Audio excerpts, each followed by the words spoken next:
Lorena Rodríguez León es licenciada en Economía con mención honorífica por la Facultad de Economía de la UNAM.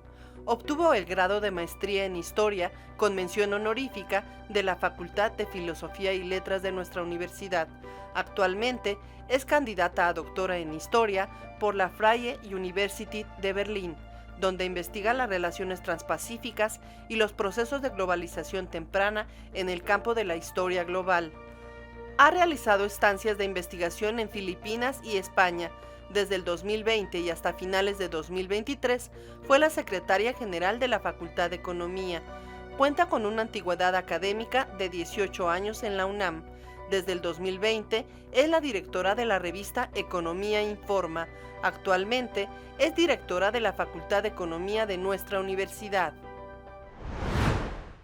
Muy buenas noches, pues ya viste ahí la semblanza que se les presentó sobre nuestra gran invitada hoy, la directora de la Facultad de Economía de la UNAM. Bienvenida, querida Lorena. Muchas gracias, John. Muy buenas noches a tu público también. La gloriosa Facultad de Economía, una historia larguísima, es la primera Facultad de Economía de todo el país. Y de América Latina.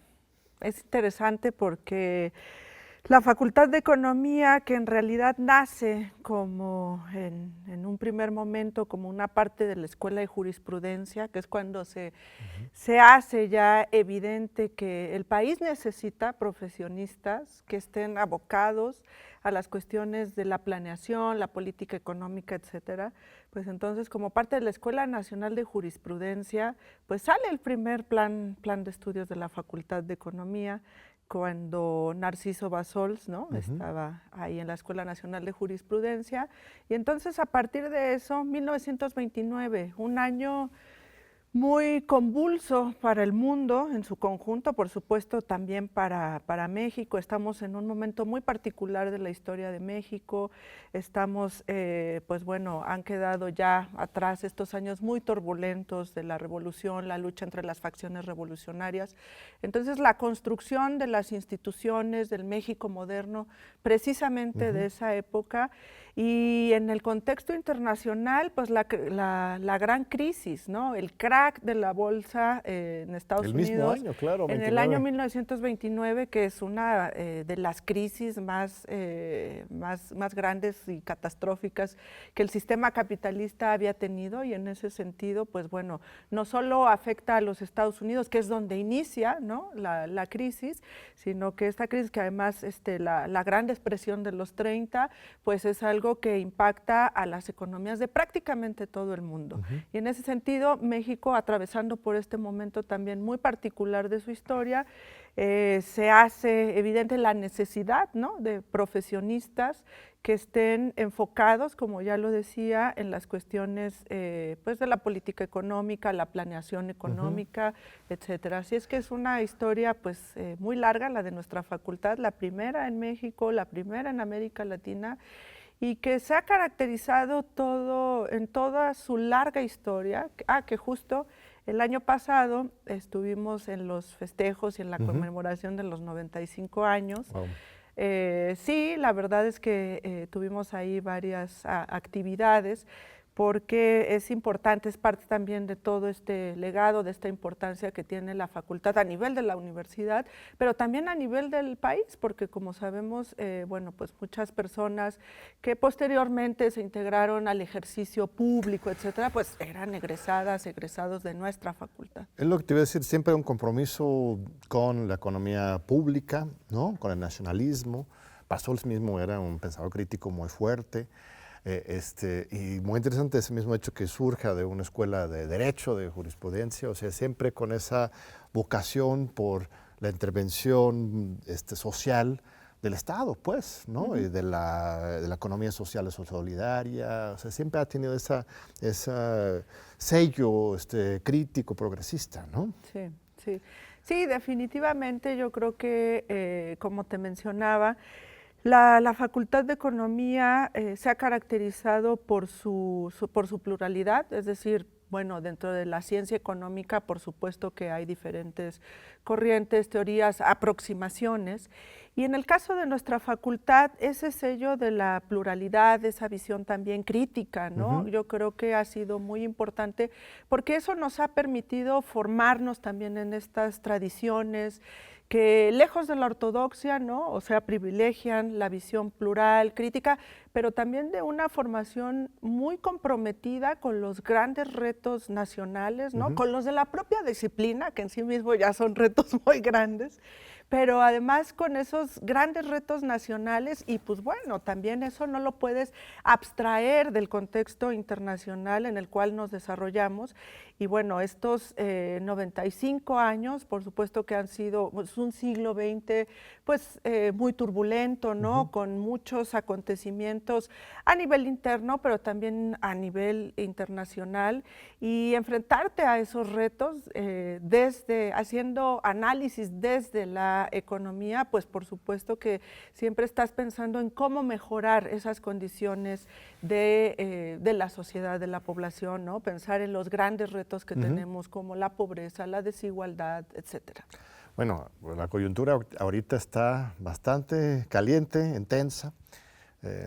Tú mismo estabas en una mesa con el rector y otras figuras universitarias unos días antes de la toma de posesión de Trump.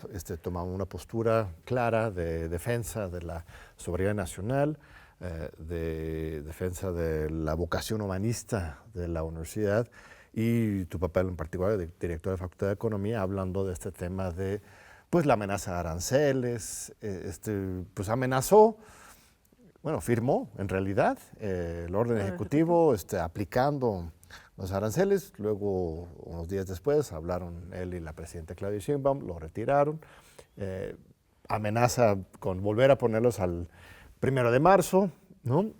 También ya anuncia otros aranceles del acero, el aluminio.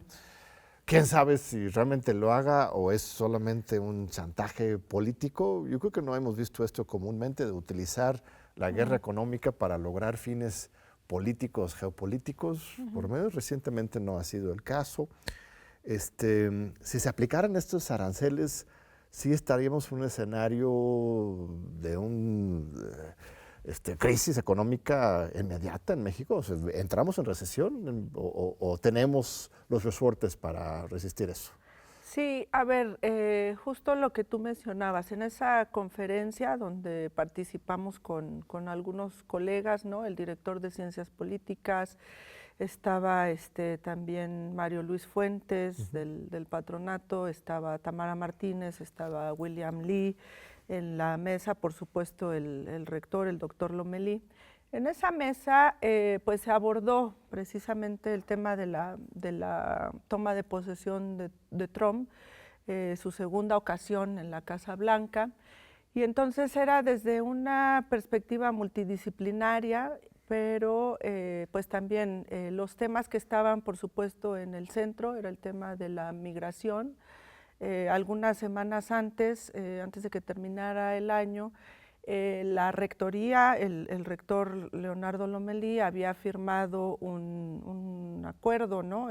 con la Cancillería mexicana, justamente en donde el centro estaba en la defensa de los migrantes. Por supuesto que este discurso con el cual Trump hace campaña y llega a la presidencia, que es un discurso pues racista, xenófobo, antimigrante, ¿no? Es muy preocupante para el mundo en su conjunto, pero pensando también en que la población mexicana, de origen mexicano que está en los Estados Unidos, pues son millones de compatriotas que están allá y que evidentemente se verían seriamente afectados y afectadas por este discurso y por esta política antimigrante, pues era uno de los temas. Otro, por supuesto, tiene que ver con la cuestión económica, ya específicamente el tema de los aranceles, porque también como parte de la campaña del presidente Trump, pues era justamente amenazar, ¿no? con la cuestión arancelaria a otros países y en este caso pues había dicho que cuando llegara a la presidencia una de las primeras medidas que iba a tomar era precisamente el de imponer aranceles a las importaciones que venían sobre todo de México y de Canadá, pero que también iba a aplicar un arancel, por ejemplo, a China. Y eso sí lo hizo. Aunque era en un porcentaje menor al del 25% que estaba pensando para México y Canadá. Por supuesto que eso pone al país en una situación muy complicada económicamente, porque recordemos que Estados Unidos es el principal socio comercial de nuestro país. Y entonces, pues por supuesto… 80-90% de las exportaciones van por allá. Sí, más del 80% de las exportaciones van para allá. Y entonces, pues eso evidentemente te habla de una relación en donde hay una dependencia importante. Y en ese sentido, el aplicar un arancel a las importaciones, pues puede tener efectos negativos para la economía nacional. Pero bueno, después de una serie de negociaciones que se dieron con el gobierno de México, con la presidenta, finalmente se anunció que esa aplicación de los aranceles, que ya era inminente, se iba a pausar por un mes. Y también es por una cuestión de interés propio de los Estados Unidos, porque si bien desfondaría quizás nuestra economía, ellos sufrirían pues igual proporcionalmente, no tanto, porque no dependen tanto de México como nosotros de ellos, pero sí hay sectores enteros de la economía estadounidense que también generarían una crisis fuerte ahí si es que nos aplican aranceles a nosotros, ¿no? Por tanta industria que ellos tienen en la frontera. Sí, digamos, ahí el encadenamiento también, ¿no?, entre los diferentes sectores y ramas de la industria, pues es fundamental, porque lo que estamos viendo nosotros es que es una región integrada, o sea, finalmente lo que tenemos que considerar es que América del Norte, la región de América del Norte, así se denomina, desde el año 1994 hay un tratado de libre comercio firmado entre México, Estados Unidos y Canadá, que tenía como antecedente un tratado comercial entre los Estados Unidos y Canadá específicamente, pero que después, ante todo esto, recordemos que la década de los 90, ¿no?, con con este ímpetu que se da también a los procesos de integración regional, lo que está pasando en la integración económica en Europa, por ejemplo, ¿no?, con la consolidación de la Unión Europea, pero luego también viéndolo como una alternativa para la región. 1994 entra en vigor el Tratado de Libre Comercio de América del Norte. Posteriormente, de hecho, en la primera presidencia de Trump es cuando se renegocia el tratado, y entonces finalmente el acuerdo al que se llega es el actual TEMEC, que se va a revisar y a renegociar el próximo año, en el 2026. Entonces, ahí hay acuerdos comerciales, ¿no?, muy profundos que encadenan también, ¿no?, las producciones nacionales. Entonces, en ese sentido, por supuesto que hubo muchos analistas económicos y muchos analistas que estuvieron hablando precisamente de los efectos, ¿no?, negativos de este tipo de políticas, porque además lo que sí, y yo coincido ahí con colegas que han señalado que este tipo de negociación es como muy típica de Trump, ¿no? O sea, es la amenaza, te voy a poner 25% de aranceles, porque entonces puede negociar en mejores condiciones para los Estados Unidos y alcanzar una serie de acuerdos que al final de cuentas lo que hace es presentarlos a su base, ¿no?, a su base electoral y a sus seguidores y bueno, prácticamente a los Estados Unidos, presentarlo como un logro, ¿no?, claro, de sus artes de negociación. Sin embargo, las afectaciones y las implicaciones de este tipo de medidas, pues también no todas se traducen en beneficios para los propios Estados Unidos. Sí, y lo fascinante es que supuestamente justo se firma el TLC y ahora el TEMEC para evitar este tipo de tensiones arancelarias, o sea, que haya un libre comercio y que podemos dejar de lado. Pero él está actuando en los hechos como si no existiera un tratado de libre comercio. O sea, O decir, no, te pongo a hacer aquí y allá, aunque lo haga o no lo haga, Claro. está actuando como si fuera simplemente su voluntad y no existiera un acuerdo. Supongo recurriendo a seguridad nacional, esto de la invasión supuestamente de los migrantes o de las mercancías mexicanas, pero en realidad tendría que haber tribunales internacionales que en su momento pues podrían echar abajo estos o no. La OMC ni los tribunales internos del TEMEC realmente no tienen tanta autoridad. O sea, al final de cuentas, tiene razón Trump, puede hacer lo que quiera, ¿verdad? ¿O cómo está eso? Pues después de, digamos, es que también cuando se fueron sucediendo estas noticias, algunos colegas, por ejemplo, decían lo que tú señalabas, ¿no? Pues de facto, si se aplican los aranceles, de facto el TEMEC se está cancelando, ¿no? Porque uno de los principios fundamentales precisamente de la conformación de una zona de libre comercio, pues es precisamente la libre circulación de las mercancías entre los países que las integran sin tener este tipo de restricciones, en este caso arancelarias. Entonces, si uno de los países integrantes del acuerdo pone de manera unilateral, además, porque no es algo que se consensuó, sino lo hace de manera unilateral, pues de facto prácticamente los principios que estaban firmados en el TEMEC pues se echan abajo, ¿no?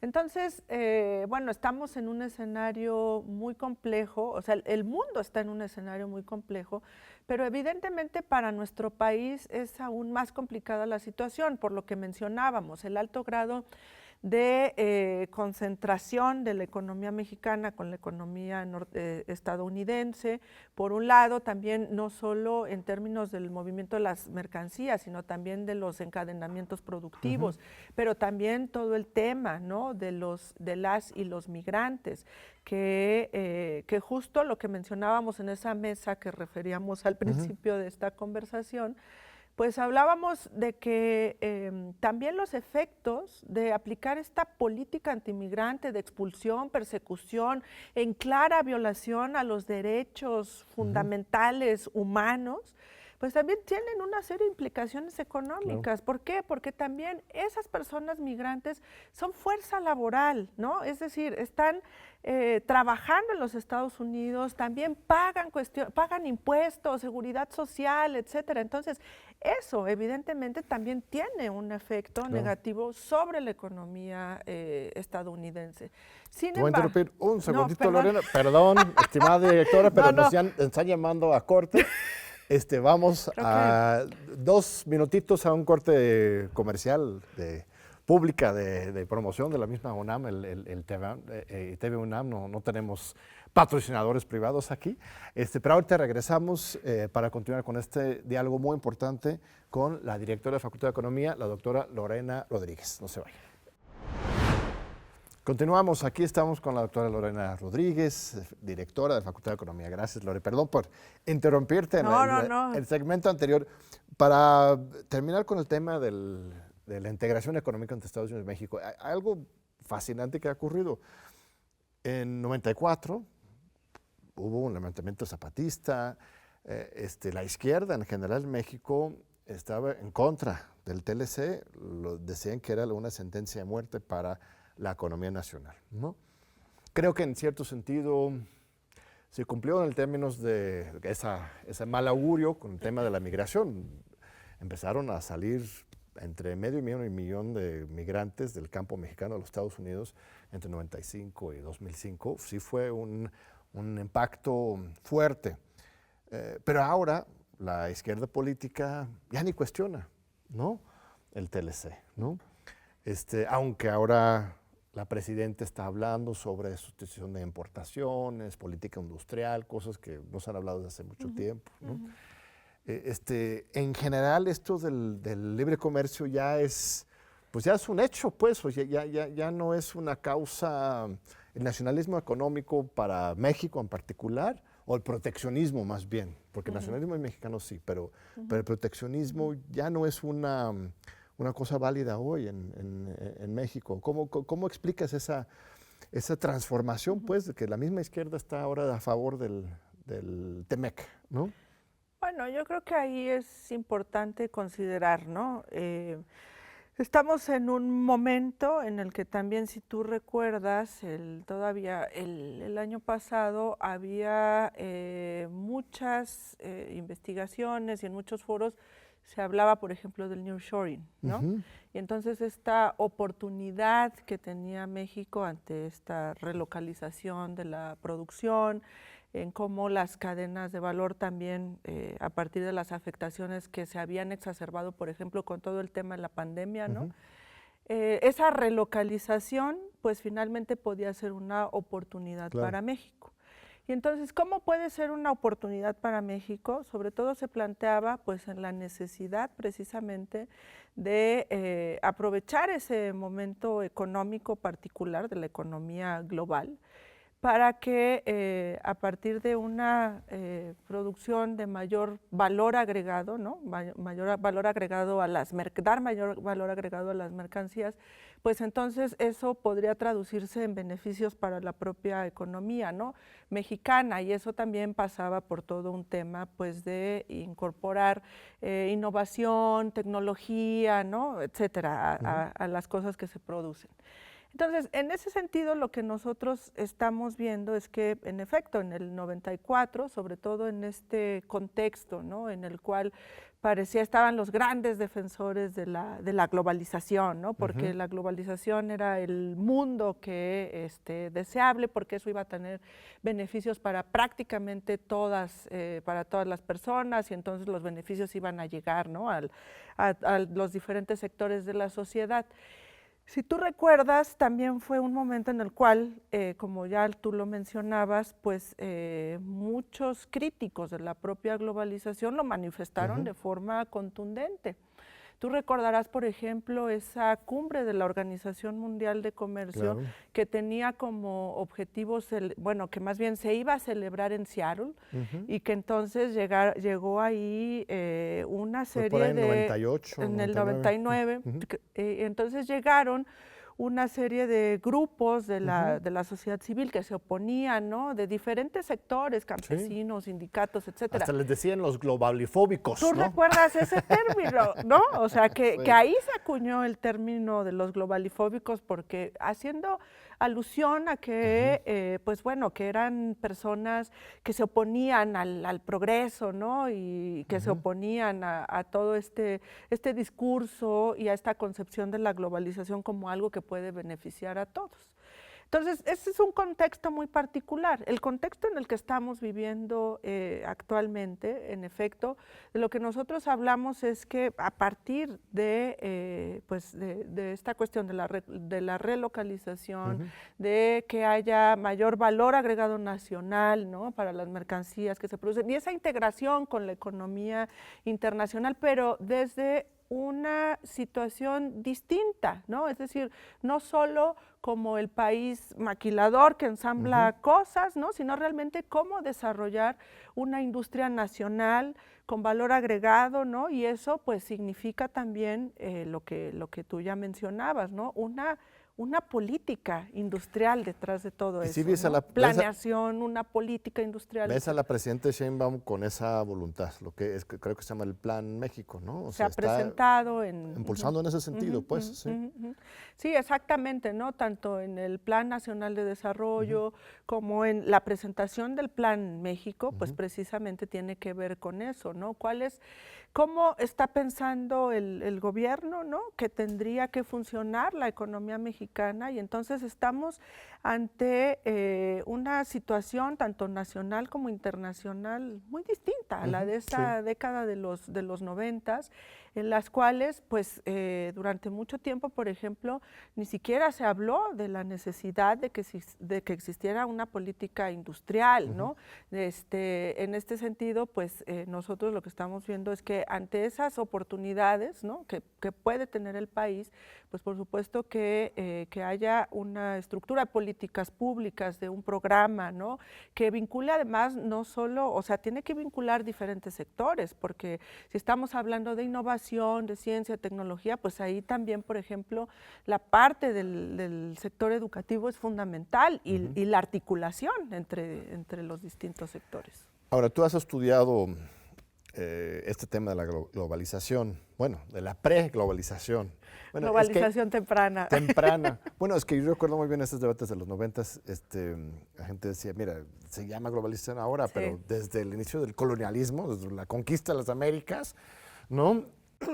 Tenemos una economía global. Wallerstein ha estudiado esto con mucho detalle.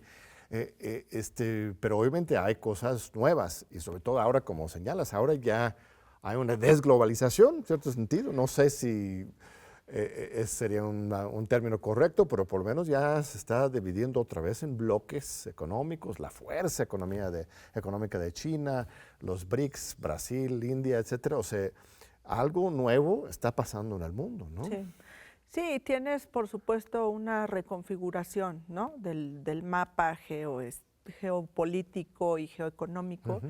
Entonces, en ese sentido, como tú mencionabas, el tema de la globalización, por lo menos desde la perspectiva que yo lo he estudiado, y en realidad yo lo que estudié es eso que algunos autores denominan la globalización temprana, ¿no? Uno, por ejemplo, con los trabajos de Bernd Hausberger, ¿no? Que ha hablado también muy claramente de este término. ¿A qué se refiere? Pues precisamente a eso, ¿no? Esta interconexión entre las diferentes regiones del mundo, en donde no solo se trata de un intercambio comercial, ¿no? O sea, no solo es que pasen mercancías de un lugar a otro.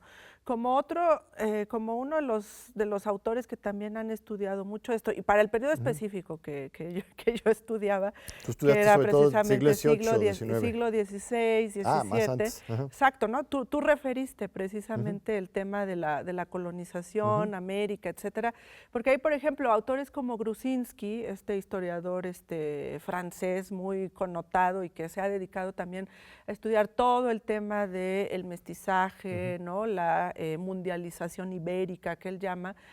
Pues lo que, con la evidencia histórica, lo que tú vas viendo, ¿no? Es cómo hay justo a partir de la conquista y la colonización de América, pues una serie de interacciones entre prácticamente, bueno, las 4 grandes partes del mundo, ¿no? Que era, por supuesto, América, Europa, Asia y África.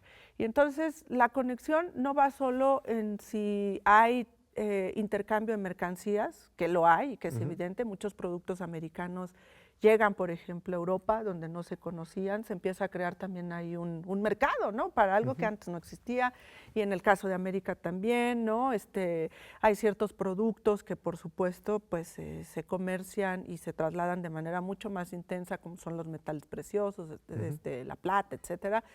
Pero bueno, no solo son las mercancías, también en esos barcos, ¿no? Donde van las mercancías, viajan personas, viajan las ideas, se dan los procesos de mestizaje, y eso te da una configuración del mundo que te permite hablar de la globalización. Ahora, este es un debate en donde los historiadores y las historiadoras económicas pues también han entrado, ¿no? En donde hay algunos que señalan que pues en realidad podemos hablar de globalización hasta ya entrado el siglo XVIII, ¿no? En donde ya no solo son personas, mercancías, las que se trasladan, ¿no? Ideas, etcétera, sino que también el flujo de los capitales adquiere una relevancia importante, y entonces así se globaliza no solo esta circulación, sino, por ejemplo, las crisis, ¿no? O sea, si tú tienes regiones que no están conectadas y hay una crisis en esa región, pues puede que no afecte a las otras, pero si están conectadas y hay esta interacción, pues entonces evidentemente hay efectos. Y bueno, pues en ese sentido, a mí lo que me interesaba entender era ya específicamente cómo habían sido las dinámicas de las relaciones transpacíficas, ¿no? Porque ahí encontramos, por lo menos para mí fue muy interesante, encontrar otro actor global que después, muchos años después, como que no se ve tan claramente esa presencia tan fuerte como en los últimos años, que es China, ¿no? O sea, la vinculación entre, por ejemplo, Europa, América y Asia, pero de manera más importante China, pues se da a través del vínculo que hay con Filipinas, cuando se convierte en parte del Imperio Español como una posesión de la corona española. Y entonces es súper interesante cuando tú ves, por ejemplo, que la plata americana, ¿no? Llegaba a Filipinas. Sí, por ejemplo, ahí el puerto de Acapulco, uno de sus primeros auges de comercio, de desarrollo, fue precisamente a partir del comercio con Asia, con Filipinas, con China. Así es. ¿No? Así es. Sí, el galeón de Manila, que era esta pues conexión directa entre el puerto de Acapulco, que era de donde salían, ¿no? los barcos hacia Asia, y Filipinas, el puerto de Manila como pues digamos, esa conexión entre América y Asia. Pero es muy interesante ver cómo, por ejemplo, la plata mexicana que llegaba, ¿no? a Filipinas a través del galeón, pues después pasa a China. ¿Y por qué?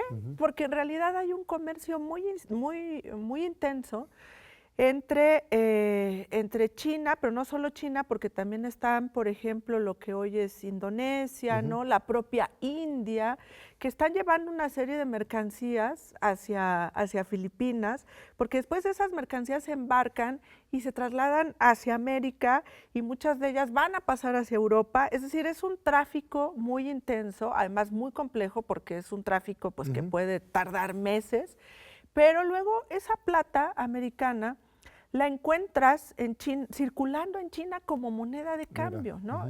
En algunos museos hay un museo ahí en Valladolid, España, en donde tienen una parte muy interesante sobre el comercio con China, y entonces rescataron monedas, eran los pesos mexicanos, que circulaban en China de manera oficial. Lo que ocurría es que cuando entraban por las aduanas chinas, les ponían un sello, a esos pesos mexicanos le ponían un sello del emperador, y entonces podía circular en territorio nacional chino como moneda de cambio. Entonces, lo que nosotros estamos viendo con estas relaciones porque además son relaciones intensas, son relaciones muy complejas, hay una comunidad, por ejemplo, enorme de chinos en la propia Filipinas, ¿no? Lo que se conoce con el nombre del Parián. Si ustedes recuerdan, en Puebla, por ejemplo, hay todavía un mercado que se llama el Parián. Y entonces es precisamente, ¿no? Pensando en estas articulaciones que hay de las diferentes regiones, y vemos a China como ese actor importante en términos económicos para esta época. Y como te digo, pues un actor que actualmente pues, tiene toda la relevancia, ¿no? Aunque por nuestras alianzas estratégicas, económicas con los Estados Unidos, cada vez se va poniendo más tenso, ¿no? O sea, los Estados Unidos quiere que cortemos esto en nuestro comercio con China. Dentro del mismo TEMEC hay disposiciones que nos prohíben avanzar en mayores acuerdos de libre comercio con China, si no me equivoco. Claro. Entonces, esto es algo fuerte, ¿no? Sí, claro. Claro, ahí una de las grandes preocupaciones para los Estados Unidos es precisamente, ¿no?, el peso de la economía china. Y entonces, en ese sentido, por supuesto que si ustedes recuerdan, si tú recuerdas, John, también uno de los argumentos que daba el hoy presidente Trump, era precisamente que México era como una especie de puerta trasera para la entrada de productos chinos al mercado estadounidense, ¿no? Y entonces, en ese sentido, pues también la presión sobre el gobierno mexicano en relación a estas acusaciones, ¿no? En particular el acero, por ejemplo, le preocupa en esa materia. Es una de las razones por las cuales quiere poner el acero, las aranceles al acero. Esta investigación en primer momento lo trabajaste con el doctor Enrique Semo, ¿verdad? Sí. Fue tu maestro. Claro que sí. El gran maestro, le mandamos un gran abrazo a nuestro amigo y admirado maestro. Sí, nuestro querido Enrique. Sí, mira, yo empecé a trabajar con Enrique como ayudante de investigador cuando él regresó a la Facultad de Economía. ¿Cuántos años tenías? Ay, no me acuerdo. Muy Pero, chavita. pero bueno, él, y estaba trabajando con él y precisamente pues Enrique estaba en ese momento realizando toda esta investigación acerca de cuestiones de tenencia de la tierra, en el caso de España, también para ver cómo había impactado después ya con todo el proceso de conquista y colonización. Y bueno, después tú sabes que están ahí las publicaciones de Enrique que hacen referencia Claro. precisamente a todo esto. Y entonces, bueno, yo había estudiado economía en la Facultad de Economía y después hice la maestría en historia, precisamente en la Facultad de Filosofía y Letras también de la UNAM. Y ahí mi tutor fue el doctor Semo y estuvimos haciendo una investigación que tenía que ver con esas preocupaciones que ya teníamos, ¿no? O sea, cómo los procesos de conquista de territorios pues también implican una transformación de las realidades locales, pero que tienen que ver con las propias realidades de quienes están llevando a cabo esos procesos, ¿no? Y entonces cómo a partir de eso se reconfiguran los espacios, se redefine también cómo la participación de los actores. Y por eso, cuando después me fui a estudiar el doctorado a la Universidad Libre de Berlín, pues yo ya tenía mucha más claridad en lo que había Claro. pasado, por ejemplo, en el caso de México.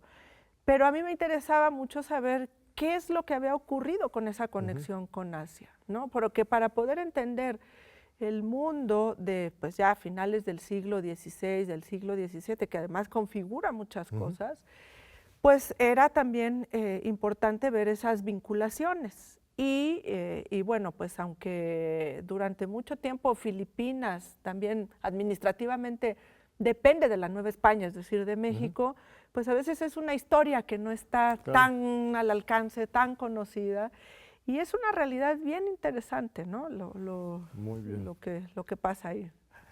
Te interrumpo una vez más porque vamos a un segundo corte. Vamos a continuar en este diálogo muy profundo, muy importante sobre la actualidad, sobre la historia, sobre el futuro de la economía mexicana, con la directora de la Facultad de Economía, Lorena Rodríguez. No se vayan.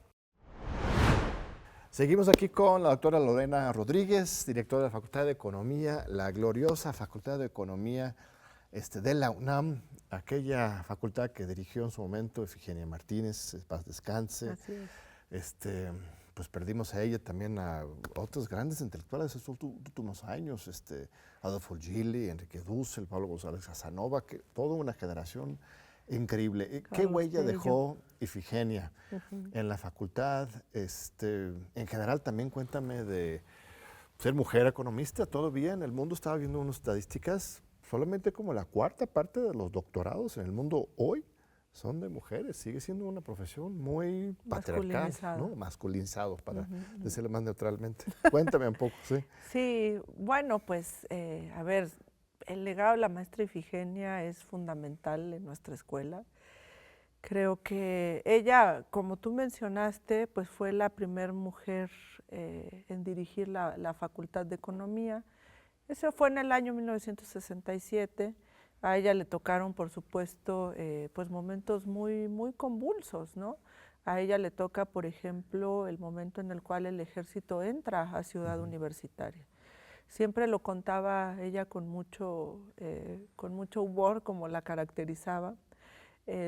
Cuando fue el general a sacarla de su oficina y le dijo, oiga, ¿usted qué hace aquí? ¿No? Le dice el general o el teniente o el, digamos, el militar que entra a la oficina, le pregunta a la maestra Ifigenia, oiga, ¿y usted qué hace aquí? Y la maestra Ifigenia dice que ella se volteó y le dijo, no, ¿usted qué hace aquí? Esta es mi oficina.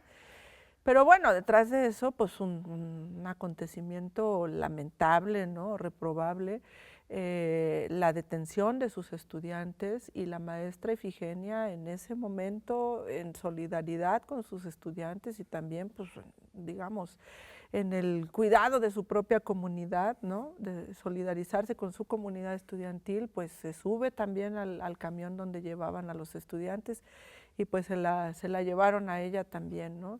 Ella tuvo en sus manos también el cambio del plan de estudios de ese momento, ¿no? En donde pues la transformación del plan de estudios también va reflejando lo que son las necesidades, ¿no? Actuales de la propia disciplina, de la formación de las y los estudiantes. Y pues bueno, la maestra, que además fue la primera mujer en tener un posgrado en Harvard en economía, o sea, digamos, fue pionera en muchos sentidos, ¿no? Una gran luchadora de la izquierda, una mujer progresista, pues por supuesto que para nosotros y para nosotros es un orgullo, pues que la maestra Ifigenia pues haya sido nuestra primer directora. El legado de la maestra Ifigenia además está en los temas que ella estudiaba, ¿no? En los temas que ella estudiaba que además son muy actuales, que tiene que ver con la distribución del ingreso, que tiene que ver con la desigualdad y que entonces que son problemas que actualmente todavía estamos enfrentando, pero bueno, estamos hablando de que ella fue de las primeras, ¿no? Y seguramente la primera mujer que estudió como economista, que estudió estos temas y por supuesto que es fundamental no solo recordar el legado tan importante que ha tenido, sino mantenerlo vivo y a mí me parece que es fundamental también en el sentido de ser una inspiración para las mujeres que estudiamos economía, porque como tú lo señalaste, todavía hay un sesgo muy androcéntrico en la disciplina, ¿no? O sea, nosotras recordamos que los autores a los que siempre leemos pues son hombres, en su mayoría son hombres. Creo que afortunadamente esto empieza a cambiar porque por supuesto que hay mujeres que han hecho aportaciones fundamentales en la economía y que evidentemente no solo tenemos que visibilizarlas, tenemos que estudiarlas, tenemos que ponerlas en el centro de la discusión porque esta es una de los temas que yo he referido en diferentes espacios. En el caso de nuestra facultad, tenemos todavía una proporción de 70-30, ¿no? 70% de ¿Hombres? nuestros estudiantes son hombres. 30% solamente mujeres. 30% son mujeres, Mira. ¿no? Entonces todavía hay una brecha ahí muy grande. Por supuesto que cuando la primera vez que como tomé conciencia de esto, dije, bueno, tal vez es una cosa de la Facultad de Economía de la UNAM, ¿no? Si tú empiezas a revisar números, bueno, varían, pero encontré que es una tendencia presente en muchas otras escuelas de economía. Y, por ejemplo, ahí solo para hacer una referencia ya muy breve, la primera mujer que gana el premio Nobel de manera individual, porque ya había habido que lo ganaron en conjunto, es Claudia Goldin, que habla precisamente de estas cuestiones ¿En qué año de la fue? economía. Debe haber sido el año pasado. Entonces ella, Claudia Goldin, gana el premio de manera individual, gana el premio Nobel de Economía por primera vez una mujer, ¿no? Sin un trabajo conjunto, gana el premio Nobel de Economía. Y entonces, bueno, ella pues ha centrado, como te decía, sus estudios de economía también también desde una perspectiva de la historia económica. Pues es una... En la cuestión de las brechas, de la desigualdad, ¿no? De cómo, por ejemplo, ella en algunos de sus estudios pone esta cuestión de cómo afectan a las trayectorias profesionales de las mujeres, pues estas condiciones de género, ¿no? Con la maternidad, con el tema de los cuidados, etcétera, cómo eso tiene un impacto sobre las trayectorias profesionales de las mujeres. Habla de otro tema importante como es el presentismo, ¿no? Que sí pueden tener los hombres, ¿no? Cómo ellos tienen disponibilidad de sus horarios para estar 8 o 10 horas en la oficina en el momento en el que se necesite. Y las mujeres, ¿no? Precisamente por estas otras cuestiones, por ejemplo, los cuidados, etcétera, pues no tenemos esa posibilidad. Ahora, pues, te presumo, Lorena, porque no sé si sabes, pero mi madre es de las primeras doctoras en economía de la Universidad de Yale, de economía. Susan Rose Ackerman, ella está acaban de construir un nuevo edificio del posgrado en economía de Yale y su fotografía está ahí junto a Janet Yellen. Son las primeras egresadas. Y ella me cuenta su carrera y nunca sufría demasiado, pero o sea, nunca lo se quejaba pues de ser mujer en una profesión de hombres, pero como relata su carrera, sí queda muy claro que hubo mucha exclusión y discriminación. Y es interesantísimo que ahora todavía no hemos resuelto el problema. Por ejemplo, vas a la Facultad de Derecho y ya es más mujeres que hombres, ¿eh? Sí. Derecho que también era antes históricamente una carrera de hombres, pero economía todavía. Aquí y en Yale y donde quieras, sigue habiendo esta dinámica. También te comento, mi hija a los 17 años quiere seguir el ejemplo de su mamá, de su abuela y de su mamá, porque mi esposa también es economista, ¿sabes? Sí, claro. Entonces, pues maravilloso tenemos, pero ¿qué hacer? ¿Por qué? ¿Qué es lo que explica entonces? ¿Por qué no estudia más mujeres? ¿Y cómo hacer un esfuerzo para reclutar más mujeres para la facultad? Así es, justamente cuando estaba revisando, ¿no? Y ella, por ejemplo, Claudia Goldin, creó un programa de mentorías para jóvenes estudiantes y que precisamente tiene que ver con eso, ¿no? Como impulsar las carreras de jóvenes, de mujeres jóvenes que están estudiando economía, precisamente como un mecanismo para ir cerrando también estas brechas. Por supuesto que el camino que hay que recorrer todavía es muy largo, ¿no? Pero yo creo que es importante que se visibilice, ¿no? Que nos preguntemos, ¿qué pasa? ¿No? ¿Por qué no hay más mujeres eligiendo a la economía como una profesión cuando es una muy buena profesión? A mí me gustaría que muchas personas, pero especialmente muchas alumnas, ¿no? Vieran a la economía como una alternativa para formarse profesionalmente. Y entonces yo creo que ahí tenemos que hacer mucho trabajo y tenemos que, yo creo que sí, claramente para ir solventando estas brechas, pues, por ejemplo, está un tema de empoderamiento, pero de empoderamiento no solo ya de las estudiantes que están a nivel de bachillerato, de las niñas, ¿no? O sea, ahí me parece fundamental acercarlas a propósito del 11F que acaba de pasar, ¿no? Acercarlas a la ciencia, digamos, a todas estas áreas del conocimiento que parece que estaban reservadas, ¿no? Para los hombres.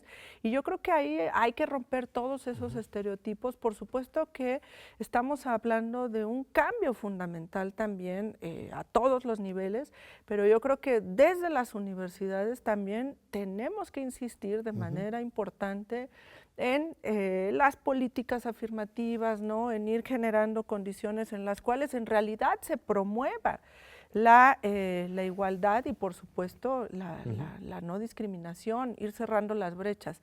Como te decía, creo que el camino es muy largo, pero que tenemos que recorrer, pero sí me parece fundamental también irlo haciendo de la mano de nuestras estudiantes. Eso es importantísimo. Pues estás cumpliendo un año como directora de la Facultad de Economía. ¿Cuáles han sido algunos de los logros más importantes, sorpresas más interesantes y tus planes para el futuro? Sí, pues ha sido un año muy intenso, muy gratificante en muchos sentidos. Creo que la comunidad de la Facultad de Economía es realmente una comunidad muy activa, es una comunidad, tanto nuestros estudiantes, el profesorado, también las personas trabajadoras que están con nosotros. Es decir, somos un todo, ¿no? ¿Qué hacemos? Más de 8,000 personas, ¿no?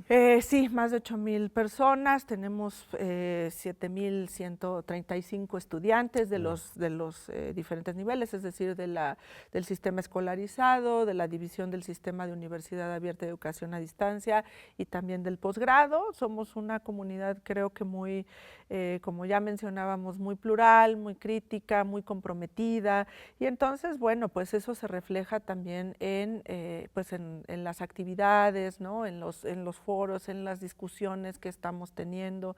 Yo creo que en ese sentido uno de los grandes retos siempre es pues trabajar en conjunto con la comunidad, poner las condiciones para que puedan desarrollar de la mejor manera posible todas esas potencialidades, que son muchas las que tenemos como comunidad y como integrantes de esa facultad.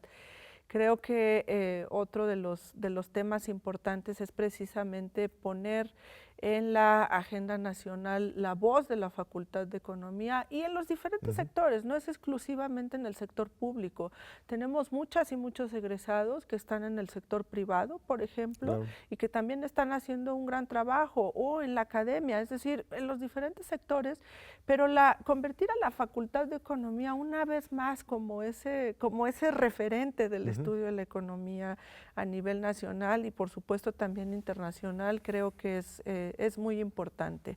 Los retos, por supuesto que son muchos, no son menores. Estamos ante, por ejemplo, el tema de la renovación y la transformación de nuestros planes de estudio, ¿no? Lo cual pues siempre es un proceso pues en donde tiene que estar incluida toda la comunidad, y es un proceso pues también que tiene su complejidad y lleva su tiempo, pero pues que es importante, como estábamos mencionando al principio de la entrevista, pues también el responder a los tiempos que estamos viviendo, y también es un desafío para la propia disciplina, pero también en dónde estudiamos la disciplina, que es la propia Facultad de Economía.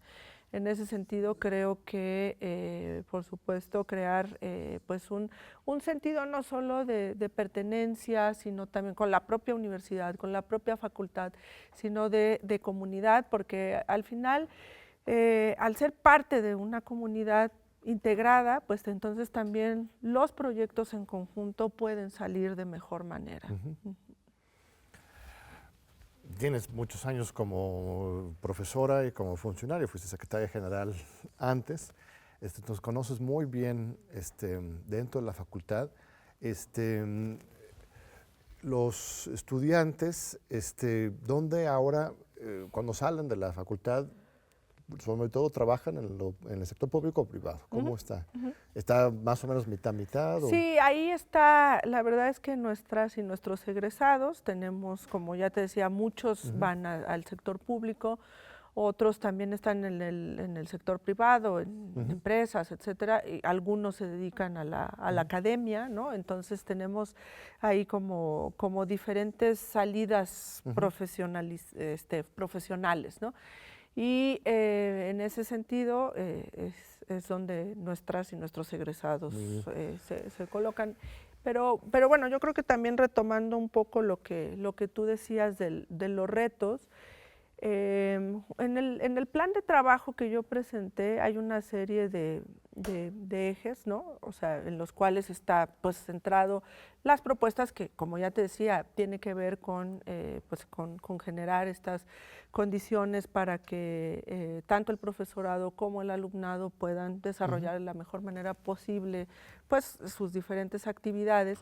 Pero, por ejemplo, tenemos ejes que son transversales, y creo que para este tiempo son fundamentales tomar en consideración, como es el tema pues el tema de la agenda de género, el tema también de la agenda de sostenibilidad, ¿no? Es decir, cómo también vas generando un medio ambiente en el cual no solo propicias que haya condiciones para promover la igualdad de género, sino también para evitar cualquier tipo de discriminación, cualquier tipo de violencia, y en particular contra las mujeres en nuestra comunidad. Eso es fundamental. Y la sostenibilidad también como un proyecto que está en el plan de desarrollo institucional del señor rector, y al cual pues evidentemente ante la emergencia de los tiempos, y estamos viendo la crisis que estamos enfrentando en términos climáticos, pues también son parte de las acciones que como comunidad nos corresponde no solo pensar, sino pues llevar adelante. Nos están cortando el tiempo otra vez, y ahora sí nos despedimos hasta la próxima entrevista. Vas a tener que regresar ya cuando cumples 2 años y 3 años para ver los avances de tus proyectos. Muchas gracias, estimadísima doctora Rodríguez Lorena, directora de la Facultad de Economía. Muchas gracias. Te agradezco mucho el tiempo y muchas gracias a tu audiencia. Fue un placer estar aquí contigo. Al contrario, muchas gracias a nuestra audiencia. Nos vemos de nuevo en 8 días aquí en TV UNAM para tus Diálogos por la Democracia.